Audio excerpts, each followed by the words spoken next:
What is going on, gang? PPS back.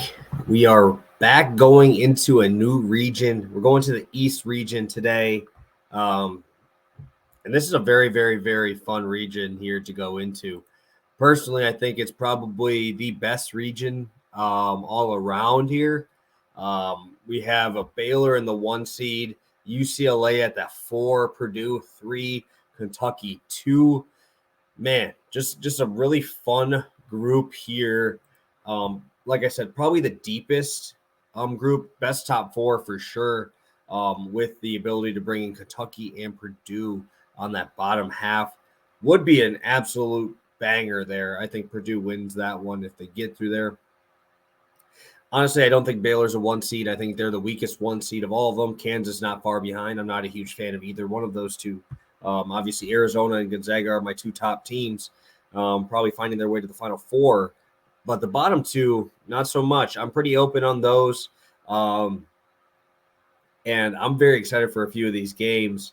It was very hard for me to decide which one I liked the best here. But before we get started again, we are running our week promo, or our month promo to the rest of the month. $25 gets you all of our games from the tonight all the way through the end of the month of March. UFC in there, basketball, NBA in there, everything we got, we will be providing in that. And I'm very, very excited. I'm very, very excited. I posted just about 30 minutes ago. We had a few people jumping on from our last YouTube video. And now we're heading into another bracket spot. And let's break down the East region. My favorite matchup here is going to be UNC Marquette. I think I should specify this in saying I think that the best matchup here is Justin Lewis versus Armando Bacot. That is going to be an absolute banger there.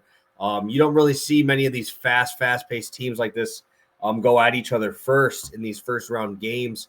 Right off the bat, Marquette averages 74.8 points per game. North Carolina averages 72 points allowed per game. UNC, 78.6 points per game. Marquette averages 71 allowed. And like I said, Marquette, North Carolina, both are pretty fast-paced teams here, with North Carolina being the fastest of the 2, sitting at the 38th fastest tempo in the country, 27th adjusted offense. And yeah, let me pull up Marquette's here. Marquette, 26th fastest pace, very close to each other here. 62nd best offense. They actually have the 46th highest defense here, in adjusted defense, according to Ken Palm. There's a lot of factors coming into this game that I like. 3-point spread, obviously, should be a very, very good game. Justin Lewis is a stud freshman here for the Marquette Golden Eagles, 17.1 points per game, 8 rebounds, shoots the ball well, shoots free throws well. Obviously, Morcell. I'm a Badger fan, but I live in Milwaukee, so I do watch a lot of Marquette games. Should be a very, very fun game here. I just really worry about the ability for these guys to be able to guard these bigs of North Carolina, right?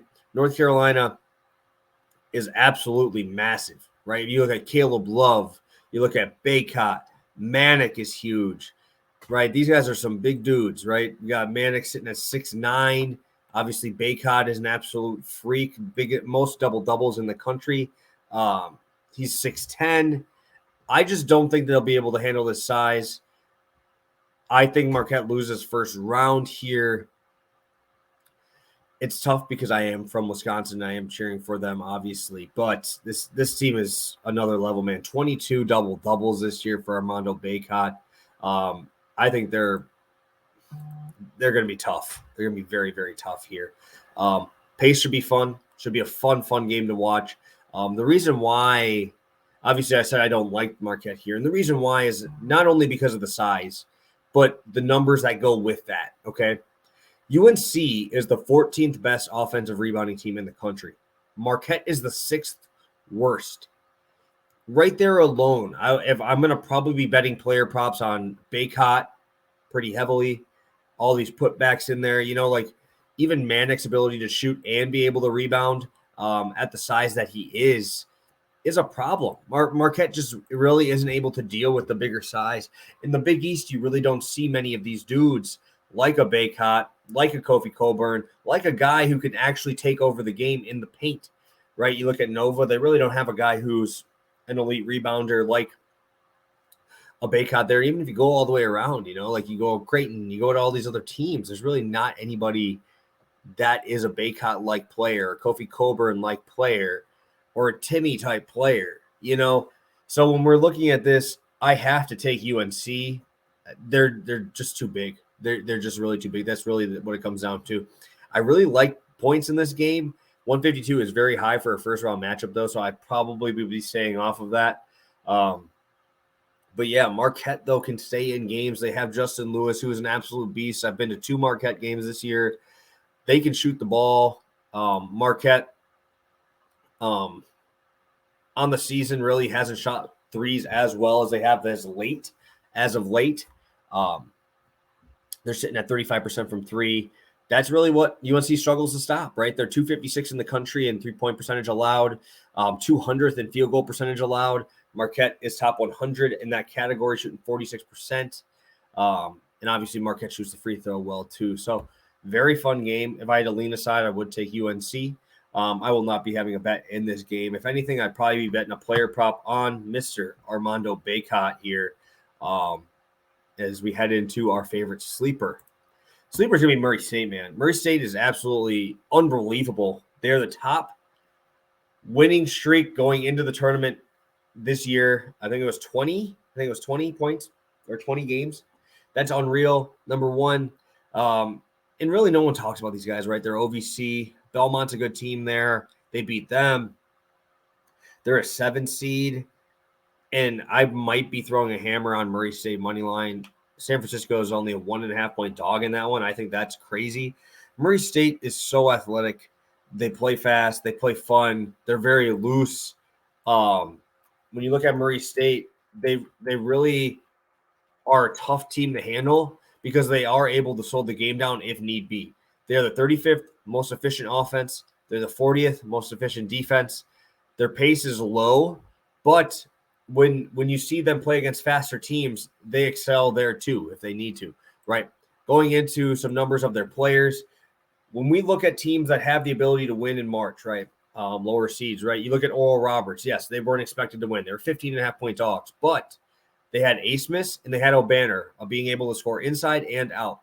You have Murray State here. KJ Williams is 18 points a game, 9 boards, and together with Tevin Brown and Justice Hill at the guard position, right there is 30 points and 8 assists, right? So all those guys play heavy minutes. KJ Williams is averaging 18 points in only 28.5 minutes. That is very, very, very impressive. Not even just that. What happens when he plays 32 or 35, right? He could be sitting at the mid-20s in points scored here. Looking at that first-round matchup, like I said, San Francisco, they should take care of. I think Kentucky's nervous there. If they have KJ Williams coming in here and going up against Sheboygan, we've seen Kentucky struggle against these athletic teams that kind of can match their physicality. And Murray State has that ability, man. They're so good. Obviously, I would lean Kentucky to win. But covering, I think Murray State has the ability to cover in that game pretty easily if they do take care of San Francisco. I really like Murray State. Like I said, longest winning streak. Obviously, that's not for no reason. Being able to score inside and out, veteran team, top 50 or top 40 in both offensive adjusted efficiency and defensive adjusted efficiency. Murray State's going to be a problem, guys. And if they take out a Kentucky, right, then you're going up against Purdue. Obviously, I think that one's very tough. But, I mean, you even make a nice Sweet 16 run here. Murray State, obviously, I don't think they've made it to the Sweet 16 ever. I think that's what I saw on ESPN. But I think they're a very good team here that has the ability to make a nice little run here in March. All right, to our best bet of the region, we are going to the Purdue Boilermakers facing off against Yale, taking their team total. All right, Purdue is the number 3 adjusted offensive efficiency team in the country, 100 in defense of efficiency, and they're sitting at 248 in the country in pace here. Now we're getting a nice pace-up spot here for them, almost 3 possessions, facing off up against Yale, who's 85th in the country. Yale struggles a little bit on offense, but their best player is an absolute beast, guys. Swain, I believe his last name is, 19 points per game, has been an absolute beast. He's popped off in their tournament as well. I just don't think Yale's going to have anywhere close to the size to keep up with these dudes. Like this was going to be a problem, right? We have 3 forwards that play 16 plus minutes here for Yale. 6'5" is their biggest, or is their guy who plays the most, who plays 21 minutes. 6'5". We have a junior, 6'7", right? These guys are going to get absolutely annihilated down low. Doesn't matter if it's Edey, doesn't matter if it's Travion Williams. There's really no one there who can guard Jaden Ivey. Like, there's no one in the Ivy League that is close to Jaden Ivey's speed. Still have Stefanovic on the outside. Yale's going to have a very, very, very tough time here guarding these guys. They're 229 in defensive rebounding. Purdue, obviously, very high in that category, 40th in the country there. Purdue, 3rd in field goal percentage from 2. Looking at Yale's defense, they're 135 in that category. Yale allows 70 points per game, but Purdue's averaging this year 80 points per game. I think the pace-up spot is very nice. If Purdue can get out to a lead, I think we see Yale run a little bit more, and we get to see Ivey in transition. So Stefanovic out in the corner, Gills there too. Purdue is a tough team. They're one of my favorites to make the Final Four. I do have a bet on that at plus 350 for Purdue to make the Final Four. This team is huge. They're athletic. They're deep. They can shoot. You know, they're a team in the Big Ten that I thought was the best team built for March. And I stand by that statement. I think Purdue is unbelievable. They're huge. And especially in this game against Yale, I think the offensive glass is going to be one of the biggest portions here of why Purdue is able to get us to 79 points here. Obviously, I know March, we get a little bit more towards the under, but all I need is them to hit their average against a faster-paced team, a couple extra possessions, small roster. Give me Purdue Boilermakers, team total over 78.5. Lock that one in. Very, very, very pumped up for that one. So thank you, guys. I know I've been talking a ton today. I've been trying to get in a lot of videos in today so you guys can get all these locked in early and often before some line movement. So thank you guys so much for tuning in. Again, hit that subscribe, follow the page, follow the Twitter, get these plays in before the movement happens. Again, if you want to get on the VIP promo, hit the link in the description. That's my Twitter. Shoot me a DM. We'll get you those plays. And yes, I'm very, very excited. One more region to go. We'll have that off to you guys tomorrow. So get these plays locked in. Very fun region here to look at. And hoping we can go through with Purdue Boilermakers to finish up our best bet of this region in the first round. So thank you guys so much. Talk to you tomorrow. Peace.